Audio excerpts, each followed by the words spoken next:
Bonjour à tous et bienvenue sur la chaîne Evolution Partner, le partenaire de votre évolution.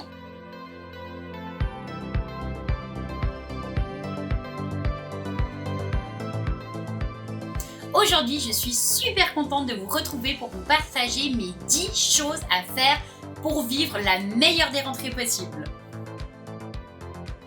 1. Se faire du bien. Alors, rien de tel pour vous donner un élan de motivation après vos vacances d'été. Pour débuter au mieux une nouvelle année de réussite, le mieux, c'est de prendre soin de soi, de se chouchouter. Personnellement, je me plonge dans un bon bain, je me gomme le corps, je fais des soins du visage, car après l'été, notre visage a souvent bien besoin d'un bon coup de boost au niveau de l'hydratation, et pour certaines aussi au niveau des imperfections. Alors, à la fin de votre été, pour une peau parfaite à la rentrée, ne lésinez pas sur vos soins et prenez le temps de chouchouter votre visage. Je me lave les cheveux avec des soins doux et adaptés à ma longue chevelure blonde. Personnellement, je privilégie toujours le double shampoing. Un premier très moussant et lavant à l'argile pour enlever tout le sébum et les différents résidus de pollution. Et un second spécifique pour redonner de la brillance, du volume et raviver aussi mon blond cendré. Ensuite, j'applique aussi 2 après-shampoings. Le premier est un soin spécifique pour mon blond que j'applique sur les racines et jusqu'au bout des pointes. Et le second, partout sauf sur mes racines pour pas trop graisser le cheveu. Celui-ci va plutôt lisser et les aider à se démêler facilement. Ajoutez aussi un peu de volume car naturellement mes cheveux sont hyper raides et très plats. Si j'ai le temps, je vais en institut me faire une manicure pédicure.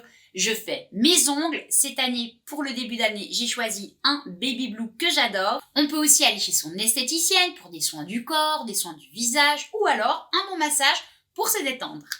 Sans oublier de prendre rendez-vous chez le coiffeur pour changer de coupe ou alors simplement refaire son balayage et couper facilement ses points. Un peu de changement pour se sentir beau ou belle, ça fait toujours du bien. En 2. Mettre de l'ordre et faire du tri. Avant chaque rentrée, je m'applique à ranger, à trier, organiser mes tiroirs et mes armoires. Souvent pendant l'été, avec les sorties plus nombreuses et les vacances, on a tendance à laisser le bordel s'accumuler, à ne jamais finir de vider ses valises, ne pas jeter certains souvenirs dont on ne fera jamais rien. Alors pour moi, rien de mieux pour la rentrée que de se sentir libéré, avec un intérieur propre et aussi bien organisé. Je vous conseille donc avant votre rentrée de faire un grand ménage. Ainsi, vous ne serez pas prise de court avec les événements qui vont arriver à toute vitesse avant votre rentrée. Et encore une fois, c'est tellement agréable de vivre dans un environnement propre et aussi organisé. Qui dit faire du tri, dit aussi trier vos photos de cet été. Faites vos albums sur votre téléphone ou alors si vous êtes courageux en format papier pour garder des souvenirs inoubliables que vous pourrez plus facilement montrer autour de vous. Et ainsi peut-être inspirer vos proches avec vos belles photos. Triez aussi votre téléphone, effacez les applications qui ne vous servent pas, faites de la place dans vos photos ratées et vos différentes captures d'écran, triez votre tablette, triez votre ordinateur. Vous pouvez aussi trier vos listes de lecture sur Netflix, sur Amazon, sur Disney, vos enregistrements sur votre télévision, vos playlists de musique, vos abonnements YouTube et vos vidéos à regarder plus tard. Faites le ménage également sur Instagram, Facebook et aussi Twitter. Changez vos fonds d'écran et vos coques de téléphone, mettez-vous à jour avec vos mails, votre bureau d'ordinateur qui peut-être est pollué avec des dossiers qui ne servent à rien et des captures d'écran en pagaille, en tout cas moi c'est souvent le cas. Une fois que votre ménage est fait, que chez vous tout est trié, rangé, organisé, je vais passer à ma partie favorite, l'installation de ma déco automnale. Je ne sais pas vous, mais moi j'adore tout ce qui touche à l'automne. Les couleurs, les feuilles, les senteurs, les odeurs. Je suis donc ravie chaque année de ranger mes décos estivales pour décorer notre cocon de la façon la plus automnale possible, ainsi que l'agence et nos bureaux également. La rentrée et plus généralement le changement de saison est une sorte de renouveau. On laisse une période de vie pour entrer dans une nouvelle. Faire le ménage et préparer cette nouvelle période vous aidera à aborder de façon plus sereine et heureuse votre rentrée. En 3, agenda, bullet journal, mood board et to-do list. Alors pour moi, il n'y a pas de meilleur moment que cette période pour revoir son programme, revoir ses objectifs, mettre de l'ordre dans son agenda, débuter pourquoi pas un bullet journal ou encore un cahier du soir dans lequel vous noterez toutes vos reconnaissances et vos zones d'amélioration possibles par exemple. Je vous conseille aussi grandement pour vivre la meilleure des rentrées possibles de faire des to-do list pour ne rien oublier, afin d'arriver sans stress et au top à votre premier jour de cours ou alors triomphante à votre job. Je vous encourage aussi à faire le tri dans vos stylos et vos fournitures. Achetez ce qui vous manque et faites-vous plaisir. N'hésitez pas à mettre un peu de couleur dans votre travail.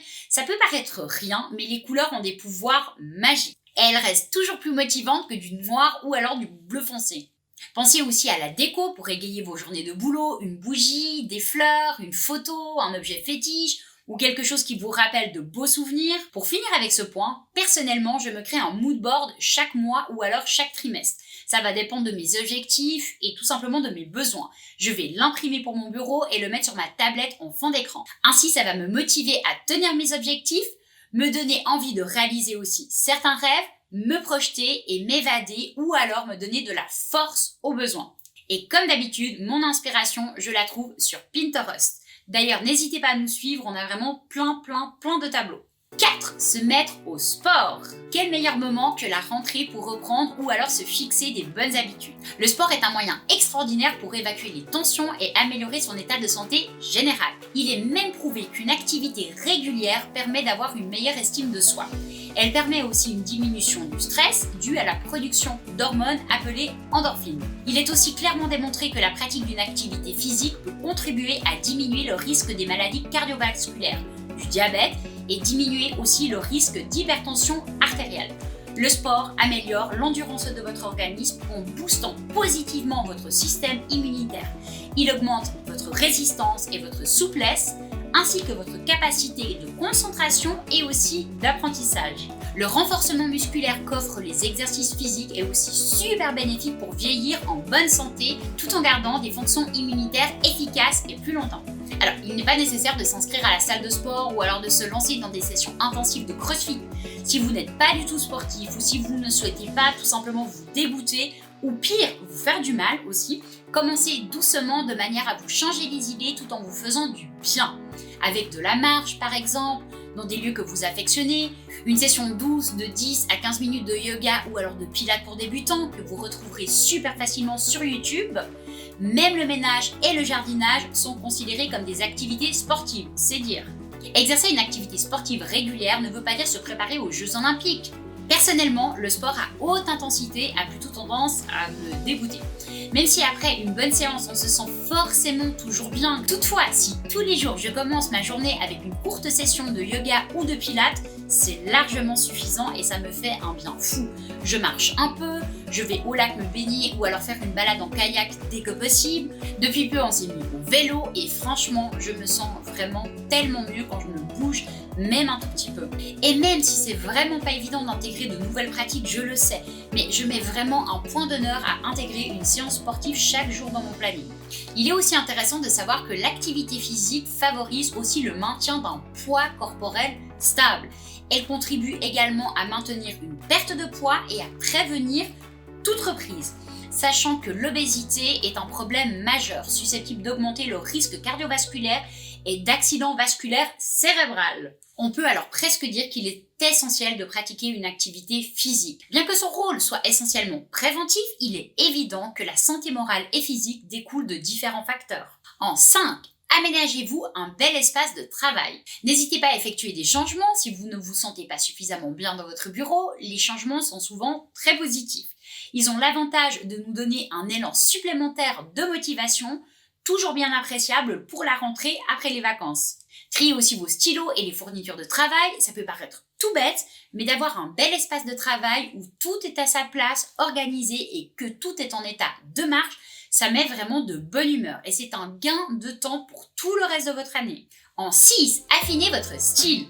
Triez votre garde-robe, débarrassez-vous des pièces de ce printemps-été que vous n'avez par exemple jamais mises, celles que vous n'aimez plus, celles qui sont abîmées ou alors totalement dépassées. Mettez vos affaires que vous n'allez pas utiliser ces prochains mois dans un coin de votre dressing, si vous avez de la place, ou alors dans des cartons bien rangés, au-dessus de votre armoire, dans la cave, où vous voulez. Mais le but est de toujours d'avoir une garde-robe rangée et organisée au mieux avec vos tenues de saison que vous aimez et que vous pouvez aussi bien évidemment porter. Organisez vos tenues d'automne, évaluez vos manques et vos besoins, faites du shopping pour combler vos manques et pour aussi bien évidemment vous faire un petit plaisir d'après-vacances. Et je sais pas vous, mais personnellement je raffole aussi des couleurs de tenues automnales. Je vous conseille aussi de prévoir au moins votre première semaine de tenue de rentrée. Déjà, ça va être super sympa d'organiser vos tenues en fonction de la météo, ça c'est toujours mieux. Ça va aussi être un moment pour vous, un moment peut-être à admirer vos nouveautés ou les pièces des années précédentes que vous adorez. Vous allez essayer vos tenues en validant à chaque fois votre image devant le miroir. Ça sera déjà une bonne chose de faite. Plus besoin de penser à quoi mettre avec quoi, retourner sa garde-robe le jour de la rentrée en stress. Non, vous aurez l'esprit libre et profiterez de vous habiller joliment, rapidement et avec une tenue qui vous va et que vous aurez au préalable validée.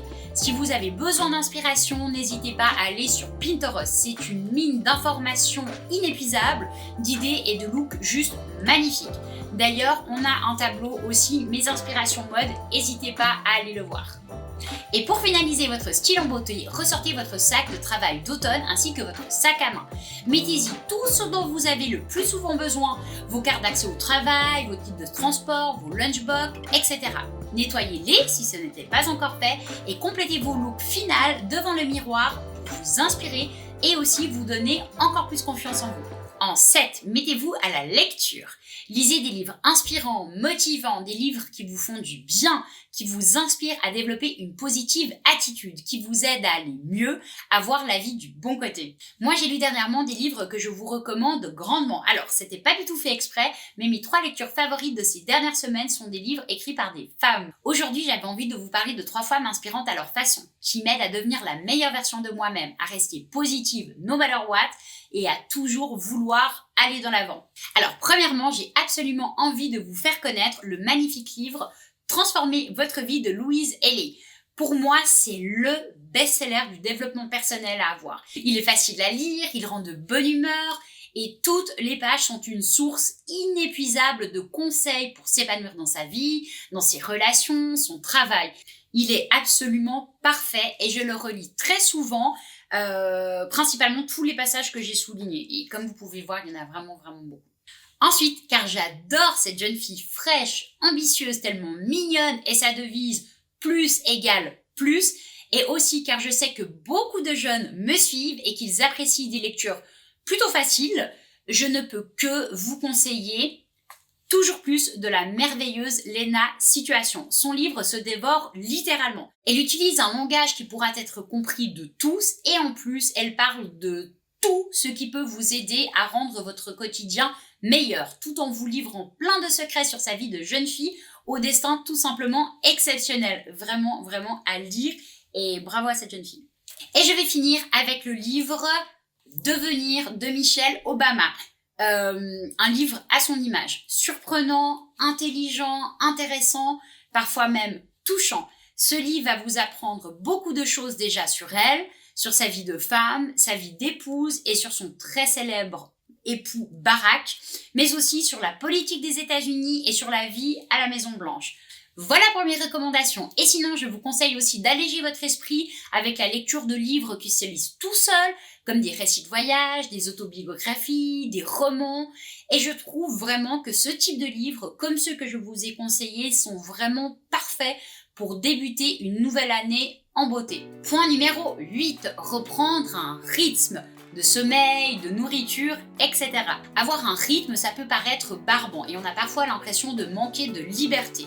Mais avoir un rythme, c'est juste obligatoire et au final tellement apaisant si on désire vivre un quotidien le plus stable et le plus productif possible aussi. Franchement, il n'y a rien de pire de retarder le matin le réveil durant des dizaines de minutes pour finir par se réveiller dans un état de stress monumental, à courir partout pour ne rien oublier et finalement arriver au boulot ou en cours à la dernière minute et totalement essoufflé, du coup déjà totalement stressé. S'imposer un rythme, en plus ça semble souvent compliqué avec les horaires de travail ou de cours, mais c'est justement ce rythme qui va vous libérer du temps précieux dans votre journée déjà souvent bien chargé.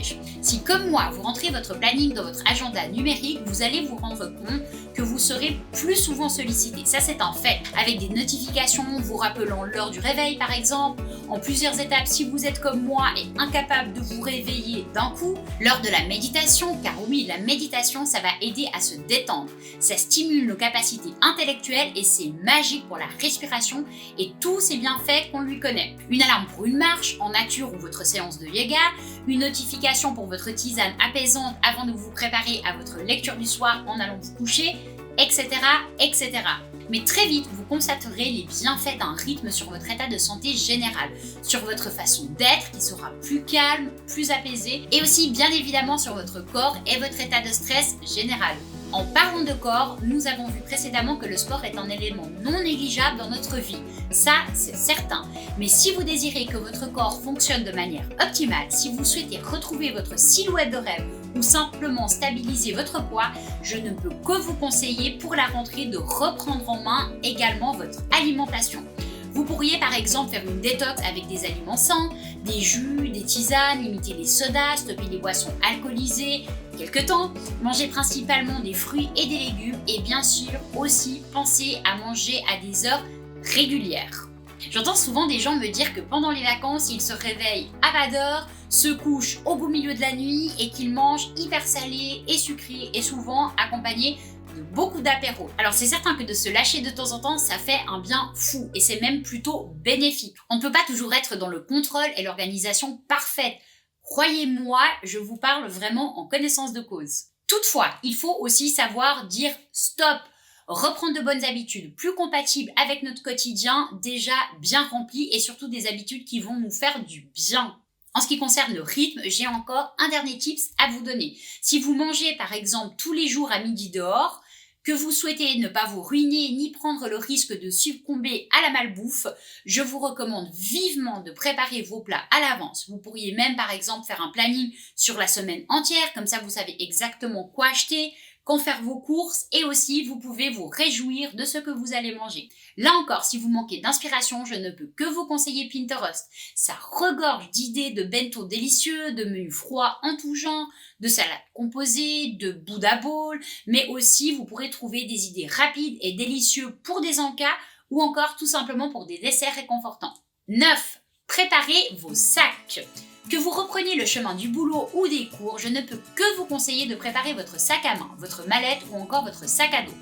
Peu importe ce que vous préférez porter, choisissez un sac qui vous convienne au niveau de votre style, mais aussi et surtout un sac qui va répondre à vos besoins et qui pour vous sera pratique. Par exemple, moi j'ai toujours un sac à main principal que j'emmène avec moi rapidement partout, un sac à main pour mes accompagnements shopping, qui est un peu plus petit, pratique et que je porte en bandoulière, un sac de travail dans lequel je mets mon matériel professionnel, mes tissus de couleur, mes planches de travail, mes documents, éventuellement du maquillage. Et j'ai aussi un sac pour mes dossiers en cours, mes revues de mode, mon ordinateur portable et aussi ma tablette. Et pour tous ceux qui n'ont pas plusieurs sacs, vous pouvez faire exactement la même chose en échangeant des trousses. Une pour les maths, une pour l'histoire, une pour votre travail, une pour votre vie privée, etc., etc. Vous gagnerez du temps, ça c'est sûr, et évitez de toujours tout prendre avec vous en bordel dans votre sac. J'adore aussi échanger les sacs selon les saisons, ainsi je suis toujours ravie de les retrouver d'une saison à l'autre. Je vous conseille aussi bien évidemment de les nettoyer, les trier et si ce n'est pas encore fait, revoir votre portefeuille, vos différentes trousses de toilette, make-up ou votre trousse de stylo et autres matériels de bureau.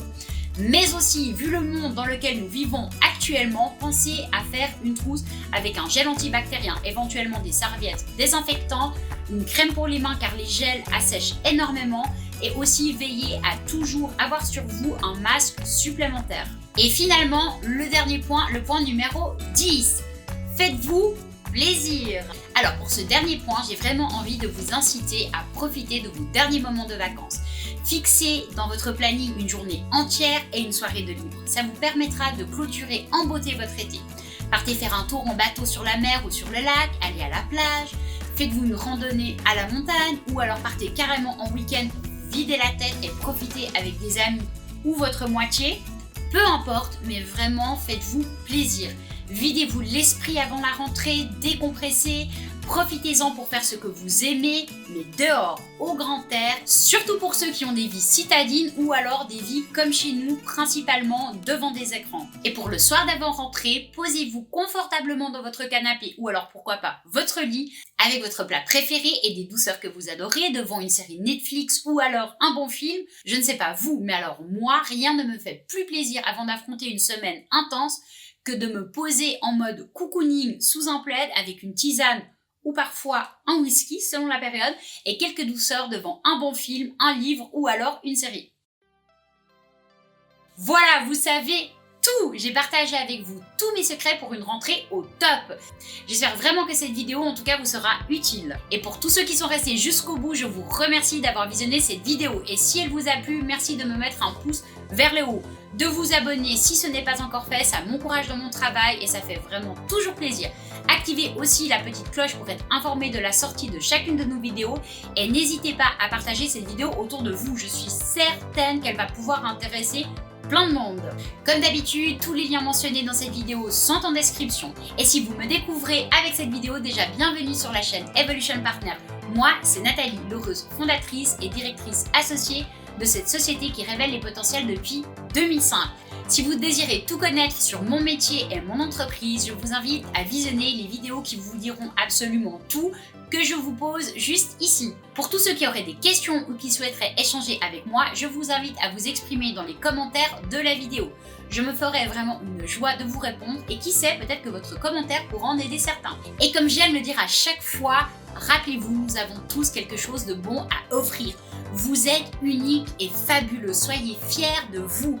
Croyez en vous et laissez-nous révéler votre potentiel. Cœur sur vous et vos proches. Bye!